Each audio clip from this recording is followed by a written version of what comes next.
BFM Business, tout pour investir. Lorraine Goumeau. On s'occupe de vos finances personnelles et on parle de crypto ce matin, enfin c'est presque midi, il est 11h35 sur BFM Business pour vous qui nous suivez en direct. On est avec les Crypto Boys de l'équipe.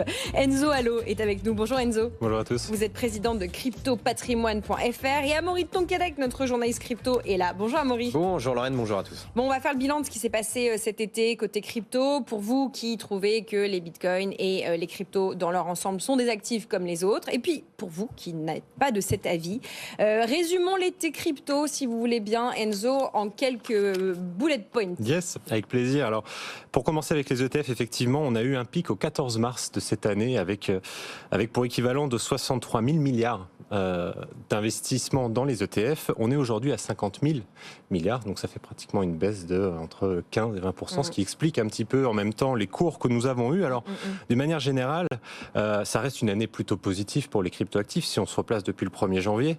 En year to date, nous étions à 43 000 euros pour Bitcoin en début d'année. Nous sommes aujourd'hui à 58, ça reste toujours intéressant, enfin 57, 58, ça fait à peu près 32% de performance, avec néanmoins un maximum qui avait été atteint durant l'été. Sur 3 mois, c'était justement ça, on était à 67 000 $. Nous sommes aujourd'hui, donc, comme je disais, à 57, 58. Donc ça fait moins 15% par rapport au plus haut de cet été. On est sur une petite vague un petit peu descendante.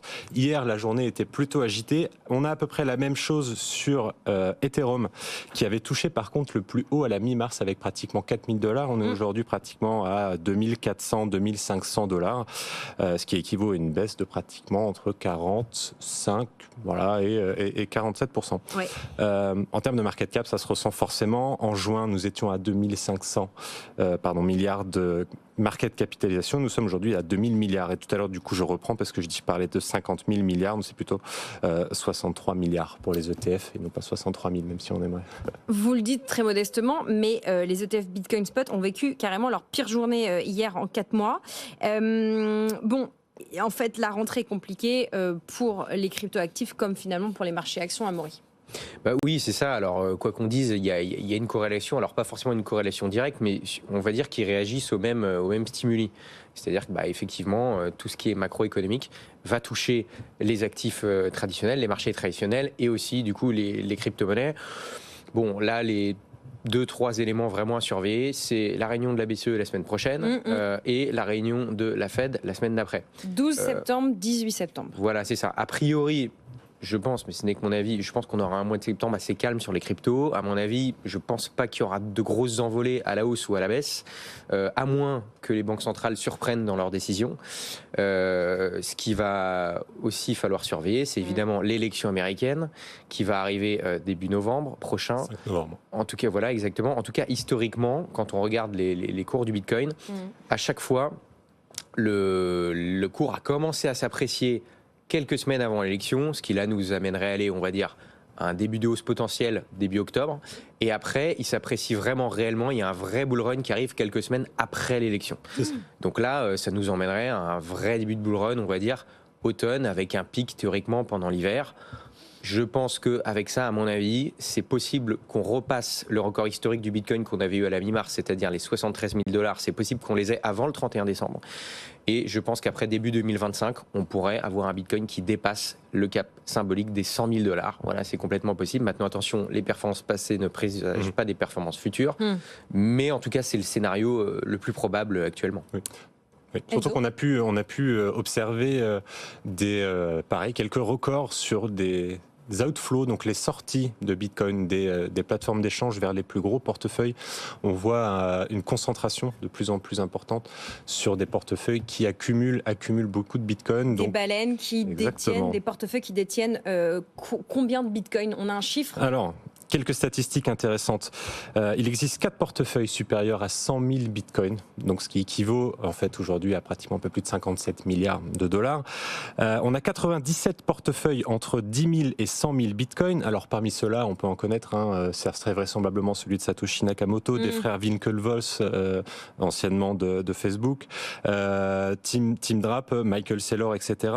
Amaury Tonquédec. On l'espère pour lui. J'aimerais bien. Statistique intéressante. Les portefeuilles, justement, comme je vous disais, représentent aujourd'hui au-dessus de 100 bitcoins. C'est 16 000 portefeuilles dans le monde, ce qui représente 60% des bitcoins détenus. Ça équivaut à 0,03% des adresses totales.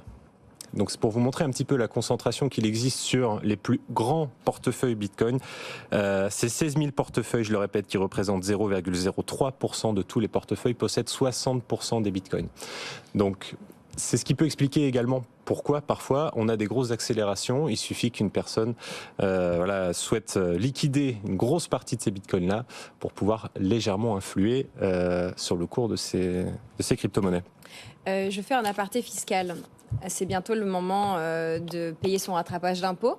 Pour ceux et celles qui auraient oublié de déclarer leurs actifs numériques au fisc, qu'est-il encore temps de faire ? Alors, le droit à l'erreur, toujours bien entendu, la loi ESSOC, vous pouvez contacter le fisc avant qu'il ne vous contacte, c'est toujours mieux quand c'est dans ce sens-là. De manière générale, il y a deux choses assez simples à faire. La première, qui est obligatoire pour tout le monde, c'est de déclarer ces plateformes crypto que nous possédons à l'étranger. Donc, Binance, Kraken, toutes ces grandes plateformes sont généralement à l'étranger. C'est le formulaire 3916 bis que vous pourrez retrouver sur le site des impôts. Sinon, ce sont l'imposition aux plus-values lorsque vous avez réalisé des gains dans l'année. Si vous n'avez pas réalisé de gains, c'est-à-dire vendu des actifs numériques contre une monnaie ayant cours légal qui aurait généré de la plus-value, eh bien vous n'avez pas de déclaration à faire.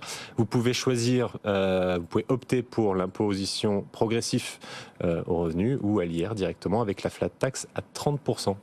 Voilà, c'est toujours bien de faire des petits rappels fiscaux. Alors, ouais, et probablement quelques changements peut-être à venir l'année prochaine sur le calcul de la plus-value, puisqu'aujourd'hui il est fait, comme je le disais, simplement à partir du moment où on cède un actif numérique contre une monnaie ayant cours légal. Il y a des bruits de couloir, je ne sais pas si on a entendu les mêmes, comme quoi cela pourrait changer et que toute opération, même restant dans l'univers actif numérique contre actif numérique, pourrait générer de la plus-value. Alors ça sera... Si c'était le cas, ce serait très, très, très compliqué. Expliquez-nous, Amaury. Ouais. En fait, souvent, ça dépend ce qu'on fait avec ces actifs numériques, mais si on fait juste un achat-revente, ça va, il n'y a pas beaucoup d'opérations. Par contre, dans la crypto, c'est vrai qu'il y a beaucoup de gens qui achètent des cryptos, qui les revendent, ça peut faire des dizaines, voire des centaines de transactions. Et ça, pour arriver à les comptabiliser, même pour la personne, même quelqu'un qui tient ses comptes correctement, ça va être très compliqué. Pour le fisc, encore plus. Et puis, il y avait aussi toute une polémique, entre guillemets, sur la potentielle fiscalisation des revenus du staking. Le staking, je le rappelle, c'est sur certaines blockchains qui sont en proof of stake, c'est on confie à la blockchain un certain nombre de cryptos et on a un rendement, ça dépend de chaque blockchain pour le pourcentage, en token de cette blockchain en question. Pour l'instant, c'est pas fiscalisé, mais en tout cas, c'est fiscalisé, mais de manière indirecte, et c'est plutôt intelligent. C'est-à-dire que typiquement, si je suis sur une blockchain qui me rapporte 10% par an, ces 10%, je les déclarerai qu'au moment où je revendrai le token en question, si plus-value est faite. Le problème, c'est que fiscaliser ça au moment où on perçoit le token en question, ça va être hyper compliqué, parce que le token, il change de valeur. Donc en fait, il vaut mieux faire...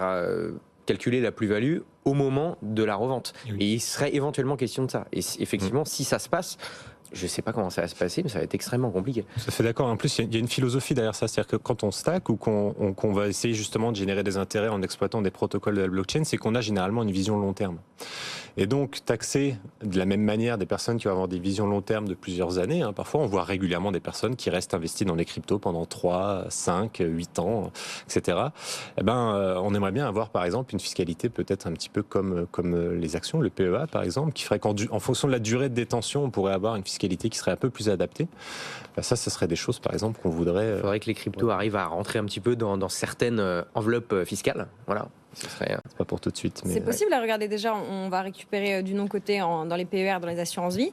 Donc peut-être tantôt. On a une idée du nombre de Français et de Françaises qui détiennent des crypto-actifs à date, Amaury, à la louche. Selon le dernier sondage de la DAN, KPMG et aussi validé par l'AMF, il y aurait 12% des Français qui détiendraient des crypto-actifs. Donc c'est en augmentation. C'est énorme. C'est beaucoup. Honnêtement, c'est beaucoup. Et ce serait plus de gens qui détiendraient des cryptos que des actions. Donc c'est assez incroyable. Ce nombre progresse. Voilà, c'est... Le volume de détention. Alors c'est bien moindre que les actions forcément, mais effectivement ça reste le double de détenteurs comparé à celui des actions pratiquement. Le double globalement, carrément. C'est ça, ouais. Les actions c'était 6,7 au dernier rapport de la DAN justement. Donc c'est pour montrer la progression, on était à pratiquement un peu moins de 10% il y a 2 ans. Donc ça prend quand même de l'ampleur, alors effectivement pas en volume. Un tout petit mot pour finir de l'affaire Telegram, si je peux l'appeler de cette manière-là.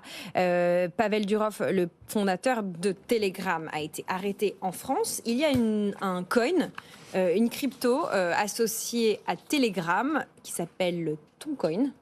Absolument. Rien à voir avec Amaury de Tonquédec. Néanmoins, Amaury, est-ce qu'on a une idée des conséquences sur ce coin et puis peut-être plus largement sur l'univers crypto? Est-ce qu'il y a une corrélation? Bon, c'est un peu compliqué parce que déjà on n'a pas beaucoup de recul et puis Pavel Durov, là qu'on voit en photo derrière vous, Lorraine, c'est... Comment dire, il n'est pas que crypto à la base. C'est-à-dire que ça fait un certain. Alors, pour rappel, c'est le fondateur de la messagerie cryptée Telegram.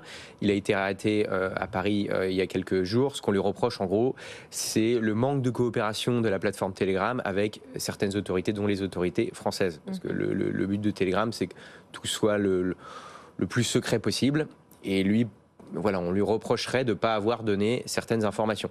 Maintenant, en lien avec de la pédocriminalité. Voilà, c'est ça. C'est son manque de coopération avec la justice française, en l'occurrence. Voilà ce qu'on lui reproche. Après, sur le Toncoin, c'est une crypto qui a été créée il y a quelques temps, associée à la plateforme Telegram. C'est un peu la monnaie de la plateforme, entre guillemets. Honnêtement, c'est encore un petit peu obscur. Je ne sais pas exactement à quoi ça sert. Maintenant, il se trouve que là, au moment de son arrestation, évidemment, le cours de la crypto en question a beaucoup chuté, mais je crois, Enzo, qu'effectivement, malgré ça, il y a quand même une belle évolution du cours depuis ces derniers mois avant. Le mot de la chute. fin là-dessus. Sur un an, on est à pratiquement 155% de performance aujourd'hui, malgré l'arrestation. Et depuis l'arrestation, on est à moins 50%. Donc il faut se dire, voilà, ça valait à peu près $1 en début d'année. On est monté à 8, ça vaut un peu plus de 4 aujourd'hui. L'impact reste assez limité. Il y a eu 2 pannes sur cette blockchain-là depuis son arrestation. Je ne sais pas si c'est tout à fait lié ou pas. En tout cas, c'est 12 chefs d'accusation contre lui. On verra un petit peu comment ça se règle dans le temps. Voilà. Merci beaucoup à vous. Les Crypto Boys, Enzo Allo, président de Crypto Patrimoine, et puis Amaury de Tonquédec aux manettes de BFM Crypto, le club. C'est l'émission qui vous fait vivre toutes les actualités Bitcoin, crypto et puis bien sûr plus largement Web3. C'est à 15h et à 21h30 et à n'importe quelle heure en podcast.